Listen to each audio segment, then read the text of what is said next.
की प्रक्रिया में एक नई कड़ी जोड़ते हैं। आज के सेशन में हम लोग एक प्राइजेक्शन सेटअप पर बात करेंगे जिसको रेगुलरी बेसिस पर हम लोग बहुत अच्छे से ट्रेड कर पाएंगे इंट्राडे के फॉर्मेशन में, और इसके साथ स्विंग में भी आपको बहुत काम आएगा। सबसे पहले हमको ये समझना होगा कि जो चीज़ हम सीखने जा रहे हैं उसका उपयोग क्या है, पर्पस क्या है सीखने का। ठीक है, तो देखिए, पर्पस है बाइंग, खरीदारी, कि आप सिर्फ सेलिंग नहीं, ऑप्शन बाइंग भी करेंगे और वहाँ से शॉर्ट सेलिंग जो आप लोग करते हैं ऑप्शन सेलर्स, वो तो कर ही सकते हैं। ठीक है, बाइंग बाइंग के लिए हमको चाहिए होता है मोमेंटम। मोमेंटम का मतलब है कि जहाँ पर आप प्राइस में एंट्री करें वहाँ पर प्राइस का जो मोमेंटम है वो कुछ इस तरीके का नहीं, इस तरीके का होना चाहिए, या फिर इस तरीके का, या फिर इस तरीके का। मतलब प्राइस में अगर आप शॉर्ट करें तो उसके बाद बाजार को गिरना चाहिए, अगर आप लॉन्ग करें तो चलना चाहिए, अगर आप फिर लॉन्ग करते हैं तो फिर चलना चाहिए, फिर शॉर्ट करें तो गिरना ही चाहिए।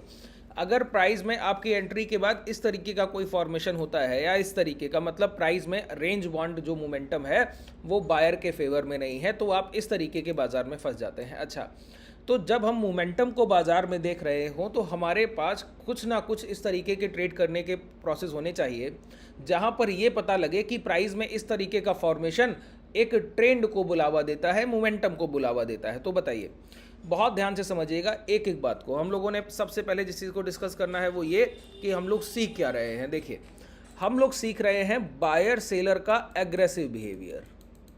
ठीक है, देखिए, मोमेंटम कहाँ आएगा? जहाँ ज़्यादा वॉल्यूम होंगे।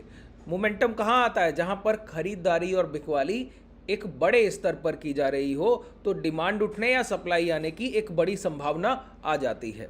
तो इस तरीके के प्राइस में जब प्राइजेक्शन को आप देखें तो डिमांड या सप्लाई, मतलब बायर ज़्यादा हो गए तो प्राइस का हायर साइड मोमेंटम, सेलर ज़्यादा हो गए तो प्राइस का लोअर साइड मोमेंटम। इस मोमेंटम को देखने के लिए हमको क्या चाहिए? बायर सेलर का एक लॉजिकल बिहेवियर। अच्छा, बिहेवियर में कौन कौन सी चीज़ें कॉमन है समझिए। पहला तो ये कि दोनों का एग्रेसिव मोमेंटम बहुत कॉमन है, कि बायर जहां पर एंट्री करे वहां पर सेलर भी एग्रेसिवली पार्टिसिपेशन में होना चाहिए। वो एक बेस होता है किसी स्ट्रक्चर से जहां से मोमेंटम की शुरुआत होती है। कोई भी प्राइस अगर एक रेंज को ट्रेड कर रहा है ना, तो उसकी सबसे बड़ी एक विफलता ये है कि वो रेंज में रह गया। उसका एक कारण ये रह गया कि प्राइस में कैंडल साइज में बॉडी साइज छोटे रह गए। इस पूरे फ्रेम में अगर आप गौर करें तो इस पूरे फ्रेम में कैंडल साइज बॉडी साइज से छोटे दिखेंगे। मोमेंटम पे आज ये रिसेंटली आज का सेशन है, अभी हम लोग हाई लगाकर आए थे मॉर्निंग को, उसके बाद हम लोगों ने गिरावट किया, अभी हम लोग ट्रेड कर रहे हैं 48,700 के आसपास। इस पूरे डाउन ट्रेंड में आप देखेंगे कैंडल्स में बॉडी साइज अच्छा दिखता है। अभी दोबारा से प्राइस में मोमेंटम डेड हो रहा है तो आप देखिए कैंडल्स के बॉडी साइज ही खत्म हो गए। मतलब प्राइस में बॉडी साइड एक रिप्रेजेंटेशन है एग्रेसिव बाइंग या एग्रेसिव सेलिंग का। अगर किसी कैंडल का बॉडी साइज इस तरीके से मेंटेन करता है ग्रीन बॉडी साइज, इसका मतलब है बायर एग्रेसिव है। अगर कोई कैंडल इस तरीके से मेंटेन करती है रेड बॉडी साइज, मतलब सेलर एग्रेसिव है। हमको क्या चाहिए? बायर और सेलर जहां पर बेस बना रहे हो, मतलब जहां पर हमारी एंट्री परफेक्शन के साथ हो बिना किसी इंडिकेटर के। तो हमको चाहिए कि खरीदार और बिकवाल एक जगह इक्विवेलेंट पार्टिसिपेशन में आ जाएं, तो ये क्लियर हो जाएगा कि डायरेक्शनल मोमेंटम की संभावना बढ़ गई।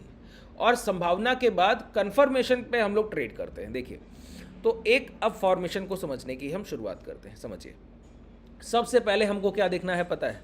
सबसे पहले देखना है 3 कैंडल्स एक साथ। 3 कैंडल्स जब एक साथ देखेंगे तो इनमें एक चीज़ बहुत कॉमन होगी। जो मिडिल कैंडल होगा, बीच का कैंडल होगा, उन 2 कैंडल्स के कलर से अपोजिट कलर होगा। अगर ये दोनों रेड बॉडी साइज हैं तो ये कैंडल जो है वो ग्रीन बॉडी साइज होगा। अगर ये दोनों कैंडल ग्रीन बॉडी साइज हैं तो मिडिल का कैंडल रेड बॉडी साइज होगा। इस तरीके का प्राइस बिहेवियर हमको ढूंढना है। अच्छा, यहाँ पर जब मैंने 3 कैंडल्स की बात की तो मैंने कहा 2 कैंडल अगर बॉडी साइज हैं फर्स्ट एंड लास्ट, मतलब रेड बॉडी साइज हैं, तो middle candle green body size होगा। मैंने ये नहीं कहा ग्रीन कैंडल होगा, ग्रीन बॉडी साइज होगा, मतलब कैंडल में बॉडी पार्ट बहुत महत्वपूर्ण है। अच्छा, बॉडी का जो लोग इंपैक्ट नहीं समझते हैं मैं आपको समझा दूं। ये एक कैंडल का फॉर्मेशन होता है सर, ठीक है।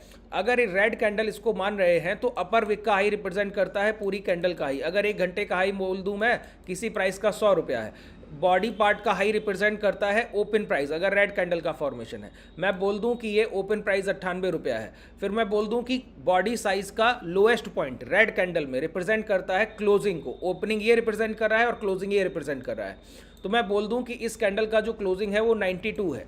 फिर मैं बोलूं कि लोअर विक एक कैंडल के 3 पार्ट होते हैं, upper wick, lower wick, body part. Red candle है तो बॉडी का हाईएस्ट पीक पॉइंट जो होता है वो रिप्रेजेंट करता है ओपनिंग, और लो पॉइंट जो होता है वो रिप्रेजेंट करता है क्लोजिंग। यहाँ पर अगर लोअर विक का लो मैं बता दूं तो ये लगा हुआ है, मैंने बोल दिया 91 का प्राइस। अब देखिए इस कैंडल में टोटल बाइंग कितनी है या टोटल सेलिंग कितनी है। प्राइस ओपन हुआ 98 पर चल कर गया 100 तक, 2 रुपए की नेगेटिव, यहाँ पर पहले क्या पॉजिटिव बाइंग, फिर 98 100 से प्राइस लौटा और 91 के लो लगा दिए, तो टोटल कितनी बिकवाली हो गई, 9 रुपए की बिकवाली हो गई। जब प्राइस क्लोजिंग के समय आया तो 1 रुपए चढ़कर बंद हुआ, मतलब 1 रुपए की और खरीदारी। कुल खरीदारी 3 रुपए की और कुल बिकवाली 9 रुपए की। Total buying positive 3 rupees, total selling negative 9 rupees. लेकिन अब इस सप्लाई को और डिमांड को एक साथ दोनों से कंपेयर करने पर पता लगता है कि दोनों के बीच जो डिफरेंस रह गया, मतलब नेट सेलिंग, बाइंग को हटाने के बाद जो बिकवाली रह गई वो कितनी है, 6 रुपया। ये कंटेन करता है बॉडी पार्ट। देखिए 98 की ओपनिंग और 92 की क्लोजिंग, दोनों के बीच का डिफरेंस कितना है, -6। इसीलिए मैंने बोला कि बॉडी पार्ट नेट बाइंग या नेट सेलिंग को रिप्रेजेंट कर रहा है। तो अगर बॉडी पार्ट किसी कैंडल में अच्छा है, मतलब उसमें इंपल्स बाइंग या इंपल्स सेलिंग का एक साइन दिख रहा है। इस वजह से हम लोग क्या कर रहे हैं, बॉडी पार्ट कैंडल पे फोकस कर रहे हैं। ये बॉडी पर बहुत ध्यान दीजिएगा। तो हमको क्या चाहिए, 3 डोजी फॉर्मेशन एक साथ नहीं चाहिए। बहुत जिम्मेदारी से समझा रहा हूं, समय लेकर समझा रहा हूं, नहीं तो आप गलती करेंगे। इस वजह से चीज़ों को मैं दोहरा रहा हूं। मुझे बॉडी पार्ट फॉर्मेशन चाहिए, मुझे डोजी फॉर्मेशन नहीं चाहिए। मतलब जिन कैंडल के विक साइज बहुत बड़े हो बॉडी साइज के कंपैरिजन में, अगर बॉडी पार्ट छोटा है और विक साइज बड़े हैं तो इस तरीके के फॉर्मेशन हमको नहीं चाहिए। हमको चाहिए कि बॉडी पार्ट बड़े होने चाहिए और विक पार्ट उससे कंपैरेटिवली तुलनात्मक रूप से छोटे होने चाहिए, और 3 कैंडल का फॉर्मेशन चाहिए। अच्छा, ये 3 कैंडल का फॉर्मेशन जरूरी क्यों है, महत्वपूर्ण क्यों हो जाता है, पहले तो वो समझिए। 3 कैंडल का फॉर्मेशन समझिए। मान लेते हैं एक कैंडल इस तरीके से बना, रेड कैंडल का फॉर्मेशन था, वही 98 की ओपनिंग और 92 की क्लोजिंग। अगली कैंडल में क्या हुआ, 92 पे जब प्राइस खुला तो अगली कैंडल फिर 98 पे जाके क्लोज किया। अब बताइए, अभी आपने 6 रुपए की नेट सेलिंग किया और उसके बाद अगले ही घंटे में आकर कोई, या अगले दिन आकर 6 रुपए की नेट बाइंग कर दे रहा है। मतलब आपके बराबर कोई बाजार में बायर है, जितना एग्रेसिवली आप सेल कर रहे हैं उतना ही एग्रेसिवली कोई नेट बाइंग में ट्रेड कर रहा है और आपके बराबर इक्विवेलेंट खरीदारी किया। अच्छा, ऐसे मोमेंटम से तो सेलर को डर जाना चाहिए, क्योंकि जितना उसने बिकवाली की अगले दिन खरीदारी में तब्दील हो गया। ठीक है, लेकिन सेलर नहीं डरता है। वो क्या करता है, वो दोबारा से अगले दिन प्राइस जब 98 पर खुलता है, अगले घंटे जो भी टाइम फ्रेम आप देख रहे हैं, 5 मिनट के, देखिए 5 और 2 मिनट के टाइम फ्रेम पर भी बहुत आसानी से ट्रेड होता है। ठीक है, हम लोग इंट्राडे में ही इसको सबसे ज्यादा ट्रेड करते हैं। और यहां पर जब 98 पे खुलता है, अगले दिन दोबारा प्राइस को लाकर वो 92 क्लोज कराते हैं। अब देखिए यहां पर एक बात तय हो गई, पहले आपने 6 रुपए बेचा, फिर 6 रुपए खरीदारी, अब आपने फिर 6 रुपया बेच दिया। एक बात कंफर्म हो गई कि बायर और सेलर के पास पैसा बहुत है, दोनों एग्रेसिव बहुत है। यहां पर हमको ये कंफर्मेशन नहीं है कि अगला मोमेंटम डाउन साइड या हायर साइड, नहीं, ये हम कोई प्रिडिक्टेबिलिटी नहीं कर रहे। ये हमारे लिए न्यूट्रल जोन है, यहां पर इक्वल बाइंग और इक्वल डिमांड उठ रही है, लेकिन बस ये पता है कि ये एग्रेसिव इक्वल डिमांड और एग्रेसिव इक्वल सप्लाई, बहुत बड़े खरीदार और बड़े बिकवाल एक रेंज में प्राइस को फंसा दिया गया है, और वहां पर बड़े बायर और बड़े सेलर की फाइट है, हाथियों की लड़ाई। हमें उसको टच नहीं करना है। हमको क्या पता है कि इतने बड़े खरीदार अगर प्राइस को अपनी ओर खींच ले जाने में सक्षम हुए तो प्राइस का हायर साइड मोमेंटम बहुत इंपल्स होगा।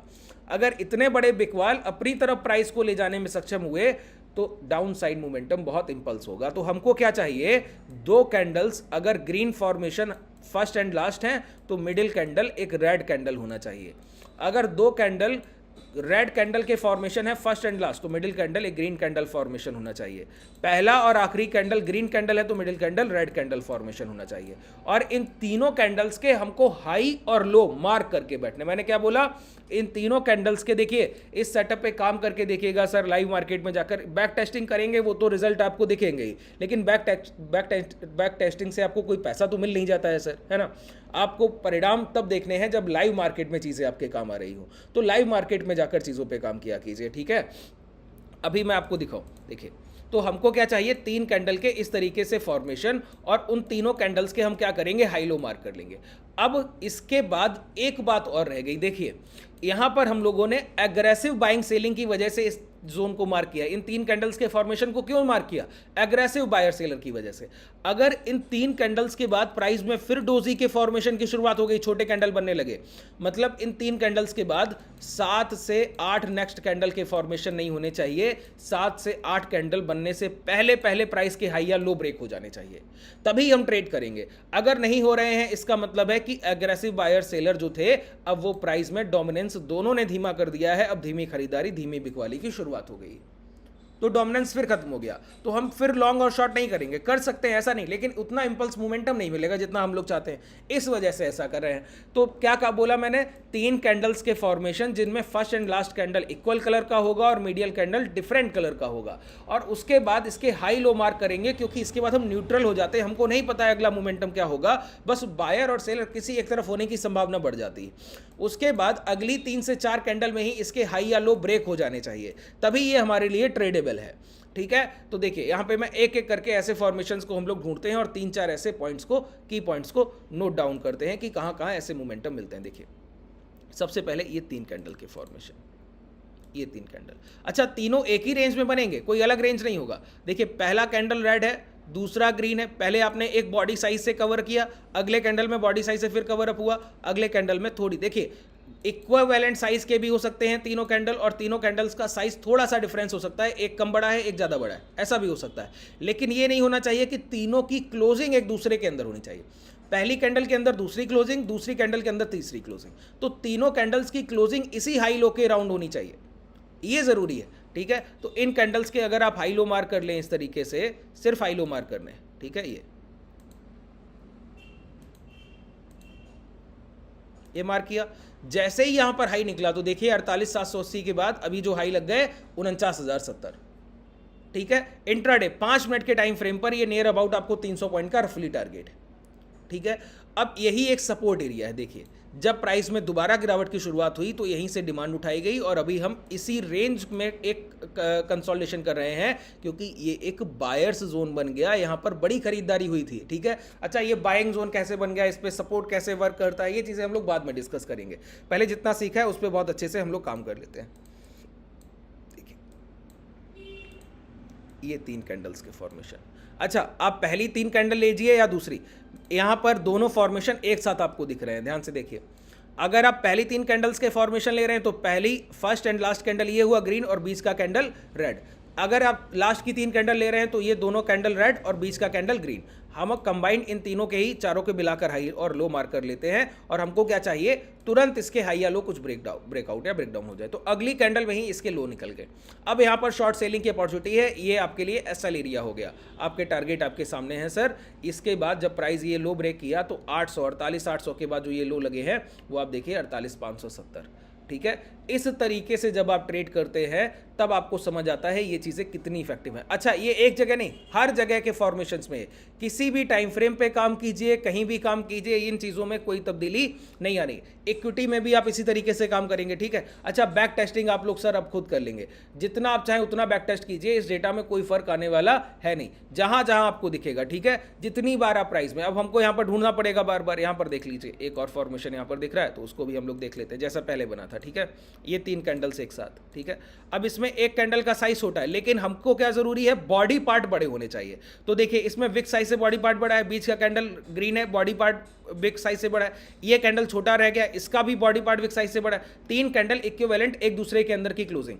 3 कैंडल के बाद अगले दिन प्राइस गैप अप किया, हाई ब्रेक किए, इसके बाद मोमेंटम आपके सामने है सर, ये देखिए यहां से प्राइस ने मोमेंटम की शुरुआत की और ये हाई लग गए। ठीक है, इस जितनी बार ये फॉर्मेशन होगा उतनी बार आपको ये प्रॉफिट देगा। ऐसा नहीं है कि एक टाइम काम करता है, नहीं, बार बार काम करता है। ठीक है, मैं क्या बोलता हूं, बार बार काम करता है। आप हर बार ट्रेड कीजिए, और इक्विटी एफएनओ आप चाहे जो कर लीजिए, इसी तरीके से चीजें काम करेंगी। ठीक है, 3 कैंडल के आपको दोबारा से तीनों चीजों को समराइज कर देता हूं कि आपको भूलना नहीं। अगर आप हमसे जुड़ना चाहते हैं तो देखिए डिस्क्रिप्शन में आपके पास टेलीग्राम का लिंक है। मैं आपको एक बात बता दूं, हम लोग बेसिकली हेजिंग में काम करते हैं।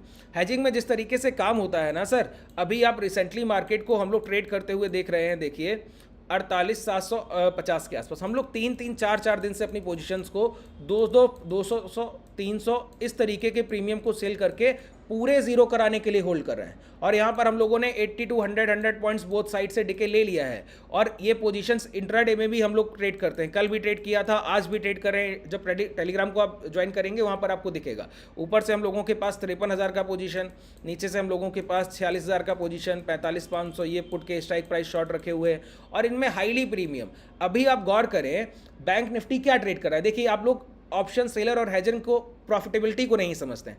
अभी बाजार अगर आप देखें तो 73 पॉइंट हम लोग पॉजिटिव ट्रेड कर रहे हैं। 73 पॉइंट पॉजिटिव होने का मतलब है बाजार जब ऊपर जा रहा हो कल की क्लोजिंग से, तो कल की क्लोजिंग से ऊपर के 50,000 के कॉल आप किस लिए बाई करते हैं? ऑप्शन बाइंग आप किस लिए करते हैं कॉल साइड, कि जब बाजार ऊपर चले तब मुनाफा हो। यही तो आपका एक कोर कॉन्सेप्ट है ऑप्शन बाइंग का। लेकिन आप अगर गौर कीजिए तो मैं आपको दिखाऊं, ये 53,000 का आपके सामने कॉल है, ये 5 जून की एक्सपायरी। देखिए, बैंक निफ्टी 78 पॉइंट ऊपर ट्रेड कर रहा है, और 53,000 का कॉल आप देखिए तो 40 पॉइंट गिर चुका है। 40% यहाँ डिक्लाइन है। 100 रुपए का प्रीमियम ये मॉर्निंग में रहा है। देखिए, 100 रुपए का प्रीमियम मॉर्निंग में रहा है, और अभी हम ट्रेड कहाँ कर रहे हैं? 53 रुपए के लो लगाकर 60 रुपया ट्रेड कर रहे हैं। क्यों ये लॉस है सर? यही हमारा गेन है इसमें। जब हम लोग ऑप्शन सेलिंग और हेजिंग को सीखते हैं तो हम लोग यही सीखते हैं कि बाजार के मोमेंटम से हमको कोई बहुत बड़ा फर्क नहीं पड़ना चाहिए। हमारे लिए जो जरूरी है वो क्या? हमारे प्रॉफिट्स, वो किसी भी बेसिस पर आने चाहिए। तो यही हमारा टाइम की वैल्यू है। इस टाइम की वैल्यू को हम लोग कैसे अपने चीज़ों में प्लान कर सकते हैं, वो सारी चीज़ें आप यहाँ पर सीखते हैं। ठीक है, कोई भी अगर आपको इस पूरे सेशन में डाउट रह गया हो तो मुझे आप डिस्क्रिप्शन में अपना डाउट लिख सकते हैं। कुछ नया आप सीखना चाहें वो आप नीचे कमेंट सेक्शन में लिख सकते हैं। डिस्क्रिप्शन में आपके पास टेलीग्राम और व्हाट्सएप कम्युनिटी का लिंक है। धन्यवाद।